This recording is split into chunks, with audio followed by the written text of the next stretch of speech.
Hello friends, ફરાળમાં બનાવવું હોય કે સવારના ઝટપટ બનતા નાસ્તામાં કે કોઈ તહેવારના ફરસાણ તરીકે કંઈક હેલ્ધી અને ચટપટું બનાવવું હોય તો આજે હું તમારી સાથે એક એવી રેસિપી શેર કરું છું જે ઓલ ઇન વન છે, જેમાં આપણે એક જ મિશ્રણથી માત્ર એક નહીં, બે નહીં પણ ત્રણ રેસિપી તૈયાર કરીશું, જે ત્રણેય રેસિપી એકથી ચડિયાતી બને છે. તો મિત્રો, વિડીયો છેક સુધી જરૂરથી જોજો, કેમ કે વિડીયો જોયા પછી તમે તમારી જાતને આ રેસિપી બનાવતા રોકી નહીં શકો, આ મારી ગેરંટી છે. તો હેલો ફ્રેન્ડ્સ, ધમુસ કિચન એન્ડ વ્લોગ પર તમારું સ્વાગત છે. ચાલો રેસિપી બનાવવાની શરૂઆત કરીએ. સૌથી પહેલાં આપણે 1 કટોરી જેટલા સાબુદાણા લઈશું. સાબુદાણાને મેં એક કોરા કોટનના ટુકડાથી સરસ રીતે લૂછી લીધા છે, જેથી એમાં કોઈ ડસ્ટનો ભાગ રહ્યો નથી. હવે આપણે એક મિક્સર જાર લઈશું અને સાબુદાણાને એમાં ટ્રાન્સફર કરીશું. ત્યાર પછી જેટલા આપણે સાબુદાણા લીધા છે એટલા જ શિંગદાણા લઈશું. શિંગદાણાને મેં શેકી એની ઉપરની છાલને મેં દૂર કરી લીધી છે, કેમ કે શેકેલા શિંગદાણાનો ટેસ્ટ આમાં ખૂબ જ મસ્ત આવશે. અને અહીંયા શિંગદાણાની ક્વોન્ટિટી પણ આપણે સાબુદાણા જેટલી જ રાખવાની છે. તો હવે શિંગદાણાને ઉમેરી દઈએ અને ઢાંકણ ઢાંકી બંને વસ્તુને સરસ રીતે પીસી લઈએ. જુઓ, બંને વસ્તુને પીસી લેવાથી આ રીતે એકદમ સરસ મજાનું દરદરું મિશ્રણ બનીને તૈયાર થશે. ખાસ કરીને સાબુદાણા છે એ થોડા આખા ભાંગા દેખાશે, તો આપણે મિશ્રણને બસ આ રીતે જ બનાવીને તૈયાર કરવાનું છે. ત્યાર પછી આપણે એક મિક્સિંગ બાઉલ લઈશું અને ક્રશ કરેલા મિશ્રણને એમાં ટ્રાન્સફર કરીશું. હવે આપણે આ મિશ્રણની અંદર થોડું પાણી ઉમેરી દઈએ.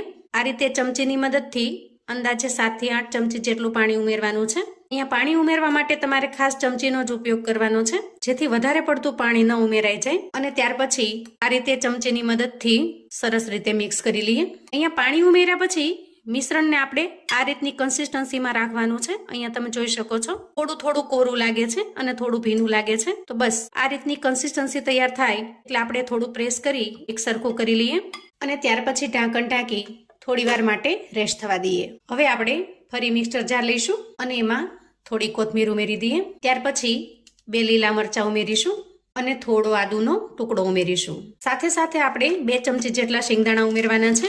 ત્યાર પછી ઉમેરીશું સ્વાદ પ્રમાણે મીઠું. હવે આપણે અડધા લીંબુનો રસ ઉમેરી દઈએ, જેથી એકદમ સરસ મજાનો ચટપટો ટેસ્ટ બનીને તૈયાર થશે. થોડી અમથી 5 ચમચી જેટલી ખાંડ ઉમેરીશું. અહીંયા તમે જો ખાંડ ઉમેરવા ન માંગતા હો તો સ્કીપ પણ કરી શકો છો. 5 ચમચી જેટલું આખું જીરું ઉમેરીશું. અહીંયા તમે ખટાશમાં લીંબુની જગ્યાએ 1 ચમચી જેટલા આમચૂર પાવડરનો ઉપયોગ કરી શકો છો, અથવા તો 2 થી 3 ચમચી જેટલું મોળું દહીં પણ ઉમેરી શકો છો. હવે આપણે જારની અંદર થોડું પાણી ઉમેરી દઈએ, લગભગ 4 થી 5 ચમચી જેટલું, કેમ કે ચટણી થોડી ઘાટી રાખીશું અને એકદમ સરસ પીસીને તૈયાર કરી લઈએ. તો અહીંયા આપણે આજના નાસ્તા માટે એકદમ સરસ મજાની ચટણી બનાવીને તૈયાર કરી લીધી છે. તૈયાર થયેલી ચટણીને આપણે એક બાઉલમાં કાઢી લઈશું અને તૈયાર થયેલી ચટણીને આપણે સાઈડ પર મૂકીશું. ત્યાર પછી આપણે મિશ્રણને ચેક કરી લઈએ. તો જુઓ, અહીંયા મિશ્રણ આ રીતે થોડું કઠણ થયું છે, કેમ કે આપણે એના અંદર જે પાણી ઉમેર્યું છે એ સાબુદાણાની અંદર સોક થઈ ગયું છે. હવે આપણે ચમચીની મદદથી મિશ્રણની અંદર જે લમ્સ બની ગયા છે એને ભાંગી લઈએ. ત્યાર પછી 2 મીડિયમ સાઇઝના બટેકાને મેં બાફીને તૈયાર કરેલા છે એને ઉમેરી દઈએ અને થોડી કોથમીર ઉમેરી દઈએ. કોથમીરનો ભાગ થોડો મેં વધારે રાખ્યો છે, કેમ કે મારા ઘરમાં બધાને આ નાસ્તો કોથમીર વાળો વધારે પસંદ છે. તમને જો ઓછી પસંદ હોય તો તમારે થોડી ઓછી ઉમેરવાની. ત્યાર પછી લીલા મરચાના ટુકડા ઉમેરીશું અને આદુને આ રીતે ક્રશ કરીને ઉમેરીશું. તમે જો ઉપવાસમાં આદુ ન ખાતા હો તો તમે સ્કીપ કરી શકો છો, અને જો રૂટીન માટે આ નાસ્તો બનાવતા હો તો તમે ઉમેરી પણ શકો છો, કેમ કે આપણે આ નાસ્તો ઉપવાસ માટે પણ ખાઈ શકાય અને રૂટીનમાં નાસ્તામાં તમે બનાવીને એન્જોય કરી શકો, એ બંને હેતુથી બનાવી રહ્યા છીએ. ત્યાર પછી આપણે આના અંદર 2 ચમચી જેટલું નાળિયેરનું ખમણ ઉમેરવાનું છે, જેને આપણે ડેસિનેટેડ કોકોનટ તરીકે ઓળખીએ છીએ. આની જગ્યાએ તમારી પાસે જો ઘરમાં લીલું નાળિયેર હોય તો એને પણ ખમણીને ઉમેરી શકો છો, પણ આ રેસિપીની અંદર નાળિયેરના ખમણનો ટેસ્ટ ખૂબ જ મસ્ત આવે છે. તો તમે જ્યારે પણ આ રેસિપી બનાવો તો એને સ્કીપ ન કરશો, કેમ કે આ ઉમેરવાથી રેસિપીનો સ્વાદ 100 ગણો વધી જાય છે. હવે અડધી ચમચી જેટલો શેકેલા જીરાનો પાવડર ઉમેરી દઈએ અને સ્વાદ પ્રમાણે મીઠું ઉમેરી દઈએ. તમે જો બટેકાને બાફવામાં મીઠાનો ઉપયોગ કરેલો હોય તો અહીંયા મીઠું ઉમેરવામાં એ રીતનું પ્રમાણ લેવાનું. એકદમ સરસ ચટપટો ટેસ્ટ લાવવા માટે અડધા લીંબુનો રસ ઉમેરી દઈએ અહીંયા લીંબુના રસની જગ્યાએ તમે 1 ચમચી જેટલો આમચૂર પાવડર ઉમેરી શકો છો. હવે આપણે હાથની મદદથી આ બધી જ વસ્તુને મસળી એકદમ સરસ રીતે ડો ટાઈપ તૈયાર કરી લઈએ. અહીંયા ડો બાંધવા માટે આપણે પાણીનો ઉપયોગ કરવાનો નથી. મિશ્રણ જો થોડું કોરું લાગે અને જરૂર જણાય તો 2 ચમચી જેટલા દહીંનો ઉપયોગ કરી શકો છો. પણ મોટા ભાગે મિશ્રણમાં સરસ રીતે બાઇન્ડિંગ આવી જ જાય છે. એમાં તમારે દહીં કે પાણી ઉમેરવાની જરૂર પણ નહીં પડે. હવે જુઓ, અહીંયા મિશ્રણ આ રીતે ડો ટાઈપ તૈયાર થઈ ગયું છે. તો થોડું તેલ નાખી એને હાથથી મસળી લઈએ, જેથી તેલ ઉમેર્યા પછી એ હાથમાં બિલકુલ ચીપકશે નહીં. હવે આ મિશ્રણમાંથી તમે જુદી જુદી 3 રીતે નાસ્તો બનાવીને તૈયાર કરી શકો છો. તો સૌથી પહેલા આપણે આ મિશ્રણને 2 ભાગમાં વહેંચી લઈશું. હવે આ જે ભાગ આપણે લીધો છે એમાંથી આપણે નાના નાના બોલ્સ તૈયાર કરીશું. જુઓ, એક વખત બાઇન્ડિંગ આવી ગયા પછી હાથમાં બિલકુલ ચોંટતું પણ નથી અને તમારે હાથમાં તેલ લગાવવાની પણ જરૂર નહીં પડે.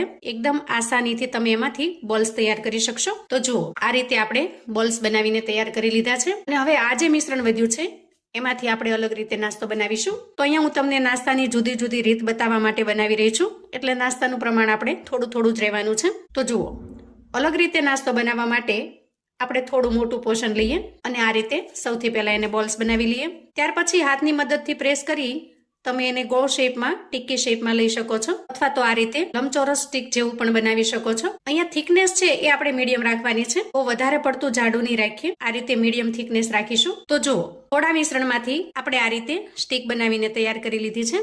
અને હવે બાકીના મિશ્રણમાંથી લુઓ લઈ આપણે એને ગોળ કટલેસનો શેપ આપીશું. તો અહીંયા આપણે આ જુદી જુદી 3 રીતથી નાસ્તાને શેપ આપીને તૈયાર કરી લીધો છે. ત્યાર પછી આપણે આ રીતે કોઈ ઊંડી પ્લેટ લઈશું અને એમાં અડધી વાટકી જેટલો મોરૈયો ઉમેરીશું. ખરેખર આજનું જે ફરાળ બનવાનું છે એકદમ ટેસ્ટી, લાજવાબ અને યુનિક રીતે બનશે.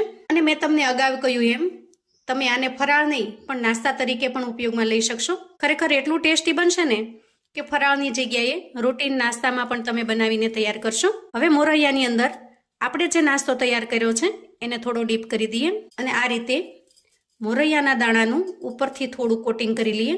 ઉમેર્યા પછી થોડું પ્રેસ કરી દેવાનું, જેથી સરસ રીતે ચીપકી જાય. એ જ રીતથી આપણે બધા જ નાસ્તાને સરસ રીતે કોટ કરી લઈએ. તે આપણે બધા જ શેપમાં તૈયાર કરેલા નાસ્તાને મોરૈયાથી કોટ કરી લીધો છે. તો હવે આપણે ગેસ ઓન કરી ગેસ ઉપર એક કપ્પે પેન મૂકીશું અને એના બોક્સની અંદર અંદાજે અડધી ચમચી જેટલું તેલ ઉમેરી દઈએ. અહીંયા તમે જો ઉપવાસ માટે બનાવી રહ્યા હો તો તેલની જગ્યાએ ઘીનો પણ ઉપયોગ કરી શકો છો. અને તેલ થોડું ગરમ થાય એટલે આપણે એમાં અપ્પેને સેટ કરીશું. અહીંયા આપણે 8 બોલ્સ બનાવેલા છે એટલે મેં તેલ પણ 8 જ બોક્સમાં ઉમેર્યું છે. હવે નીચેની સાઈડ થોડું ક્રિસ્પી થાય એટલે આપણે એની સાઈડને ચેન્જ કરી લેવાની. જો આ રીતે એકદમ આરામથી થઈ જશે. ખાસ કરીને વચ્ચેના 3 બોક્સ છે ને એમાં ખૂબ ઝડપથી શેકાઈ જાય છે, એટલે સૌથી પહેલા આપણે વચ્ચેના બોક્સને જ ચેન્જ કરી લેવાના. આ રીતે હલટાવી પલટાવી એકદમ સરસ મજાના ક્રિસ્પી થાય ત્યાં સુધી બોલ્સને તૈયાર કરી લેવાના છે. અહીંયા જેમ જેમ બોલ્સ ક્રિસ્પી થતા જાય એમ આપણે એને એક પ્લેટમાં લઈ લઈએ. અહીંયા બધા જ બોલ્સ બનીને તૈયાર થઈ ગયા છે. એકદમ સરસ ક્રિસ્પી ગોલ્ડન બ્રાઉન કલરના તૈયાર થયા છે. ત્યાર પછી હું અહીંયા એક નાનું પેન લઉં છું, કેમ કે નાસ્તાનું પ્રમાણ ઘણું ઓછું છે, જેથી આપણે ઓછા તેલની અંદર તૈયાર કરી શકીએ. હવે તેલ થોડું ગરમ થાય એટલે આપણે એમાં સ્ટીક ઉમેરી દઈએ અને સરસ રીતે ફ્રાય કરી લઈએ. અહીંયા તમે ઈચ્છો તો ડીપ ફ્રાય પણ કરી શકો છો, પણ એકદમ ઓછા તેલમાં હેલ્ધી બની શકે એટલા માટે હું અહીંયા શેલો ફ્રાય કરી રહી છું. ત્યાર પછી નીચેની સાઈડ થોડું ક્રિસ્પી થાય એટલે આપણે ચમચી અથવા તો કાંટીની મદદથી સાઈડને ચેન્જ કરી લઈશું. જો આ રીતે. અને હવે નીચેની સાઈડ પણ એકદમ સરસ ક્રિસ્પી થાય ત્યાં સુધી થવા દઈશું. અને સરસ રીતે ક્રિસ્પી થઈ જાય એટલે આપણે એને પ્લેટમાં કાઢી લઈએ. હવે આપણે જે કટલેસ વાળો નાસ્તો બનાવ્યો છે એને ઉમેરી દઈએ. એક જ મિશ્રણમાંથી જુદી જુદી ઘણી રીતે તમે નાસ્તો બનાવીને તૈયાર કરી શકો છો. જાણે જુદી જુદી ઘણી બધી વેરાયટી હોય એવું લાગે. નાસ્તો પીરસતા જ તમારો વટ પડી જાય એટલો દેખાવમાં પણ મસ્ત છે અને ટેસ્ટમાં પણ જોરદાર બને છે. તો અહીંયા બંને સાઈડ હલટાવી પલટાવી અને આ નાસ્તાને પણ આપણે એકદમ સરસ ક્રિસ્પી કરી લીધો છે. અહીંયા આપણો એકદમ ક્રિસ્પી એવો નાસ્તો બનીને તૈયાર છે. દરેક નાસ્તો ઉપરથી એકદમ સરસ ક્રિસ્પી બને છે. જુઓ, અને અંદરથી સોફ્ટ બને છે. જુઓ, આપણે તૈયાર કરેલી ચટણી સાથે એનું કોમ્બિનેશન એકદમ જોરદાર બને છે. તો તમે ક્યારેય જો ફરાળમાં અથવા તો નાસ્તામાં પણ આ ડીશ ન બનાવી હોય તો એક વખત ચોક્કસથી બનાવજો. કેમ કે જો એક જ વખત બનાવશો ને તો ઘરના પછી હંમેશા તમારી પાસે આ ફરાળ કે નાસ્તાની ડિમાન્ડ કરશે. વળી જુદા જુદા યુનિક અલગ શેપમાં બનાવેલો હોવાથી બાળકોને પણ ખૂબ જ પસંદ આવે છે. તો મિત્રો, આવું નવું જાણવા માટે અને મને સપોર્ટ કરવા માટે ચેનલ પર જો તમે નવા છો તો પ્લીઝ ચેનલને સબસ્ક્રાઇબ કરજો. વિડીયો ગમે તો લાઈક અને શેર કરજો. તમારા સગા સંબંધી મિત્રોને પણ આપણી આજની એકદમ યુનિક, અલગ અને સરળ રીતે નાસ્તો બનાવવાની આ રીત ચોક્કસથી મોકલી આપજો, જેથી એ લોકો પણ બનાવીને તૈયાર કરી શકે, એન્જોય કરી શકે અને એના પરિવારને પીરસી શકે. કોમેન્ટમાં મને ચોક્કસથી જણાવજો મિત્રો કે આજની આ યુનિક, અલગ એવા નાસ્તાની રેસિપી તમને કેવી લાગી છે. ફરી મળીશું નવી રેસિપી સાથે. ત્યાં સુધી આવજો મિત્રો.